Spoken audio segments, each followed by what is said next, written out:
Hi, I'm Bart Hanson, the owner and operator of CrushLivePoker.com. The following hand comes from our call-in show that we record at 4:45 p.m. Pacific Time every Monday. If you want to call in your hand, check out the phone number in the description. Hey, what's going on, Dave? 510, 2K effective. I open under the gun +1 to 35 with Jack. Okay.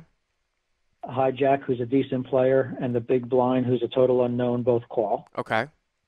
105 in the middle. The flop comes out 3, 4, 5 rainbow. Yep. I bet 75, and they both call. Okay, cool. Now, what I was going to say is here is that you're going to get peeled by, I think, a fair amount of ace highs, hands like ace jack, ace 10, ace queen, things like that, because, of course, that's 2 overcards and a gut shot. You know, you could be looking at smaller overpairs. You could be looking at wheel draws, things like that. But I would be pretty comfortable about my hand. There it is rainbow, so somebody might have a tendency to slow play some of the time as well. Yeah, agree. 75 and a 105, someone said that they would bet smaller. I mean, I think you can get away with betting a little bit smaller, but I don't think any of those hands are going to fold, though. When we talk about those types of things. I don't think any of those hands are going to fold. So let's move on here to the turn. Yeah, I kind of thought whether I bet anywhere from half pot to 3/4 of a pot, I'd get the same calls or folds regardless. Yep. So I went for a little bigger sizing. Okay. So 330. The turn is 10, completing the rainbow. So, okay. So it completes a rainbow. There's no flush draws out there, and the pot is 330. Right. Okay. I bet 200.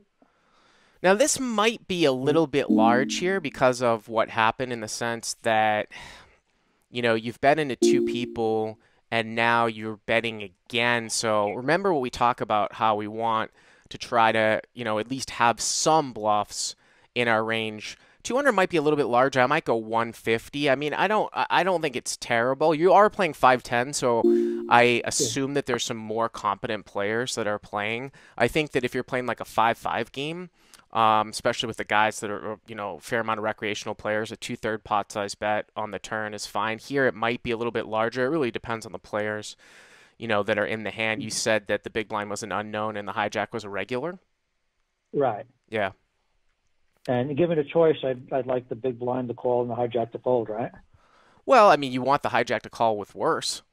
You know, I just don't know if he's going to continue to call here with, like, say, 7s, 8s, 9s, ace king, ace queen, ace jack. He might call with ace 10, you know, but so what ended up happening? So the hijack folded and the big blind called. Okay, so hijack folds, big blind calls. But again, you see what I'm saying? Like, you don't want pocket 8s to fold, right? Something like that. So if I bet 150, 160, I may have gotten them both to call at that point. Possibly, yeah. Okay. Yeah, good, very good point. Yep. So 730 to the river. 730 in the pot. Yep. River now is an ace. Okay, so the river is an ace. This sort of reminds me of a hand that we talked about from several weeks ago with you, right? I don't know if it was kings or queens or something like that, where it was a situation. Well, now, though, you're in position, so that's good. So you don't have to, you know, face being out of position on the river. Yeah. Yeah. So the big blind checks. So the big blind checks here. See, here's the thing. So, you know, it's one of these things where, again, I think that if the big blind's an unknown, he could definitely be peeling with a lot of, you know, ace-high types of hands, even on the turn, especially when the hijack folds. Because it's 2 overcards and a gut shot, he could also have had a hand like ace-3, ace-4 that he's continuing to peel with. He could have ace-10, you know, something like that. I think that given the pot size here, I think it's a little bit optimistic here to go for 3 streets. I think I would just check this back. Okay, even though you like very, very thin value betting. Yeah, I do like thin value betting, but I mean, what are you hoping to get called by here? Let me ask you this question. If you bet on the river in position.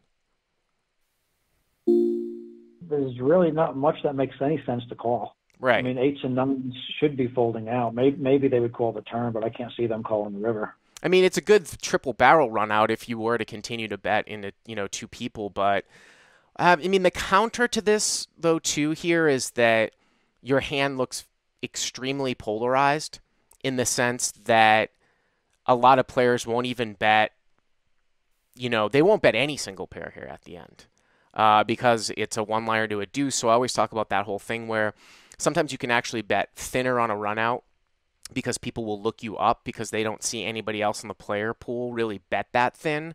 But I think in this particular situation, that ace is actually going to hit your opponent enough where I would check this back. Say, for example, the river was like a 7. I think that's much, much different. You see the difference there? Yes, yes, Yeah. absolutely. So what ended up happening? I did check Okay. behind, and I wasn't sure if I was a little on the wimpy side or if that was proper or not. I showed my jacks and he mucked. Okay. I think that that's fine. So I mean, I just think it's going to be very, very optimistic to think that you're going to get called here at the end by worse. I thought so, but I'm trying to improve win rates, of course, like everybody else in the world, and just making sure I'm not missing the key street there and then not getting enough value on the hand. No, I don't think you missed any. I mean, you got 2 streets here on a run out, and now the ace is going to fit into your opponent's range enough.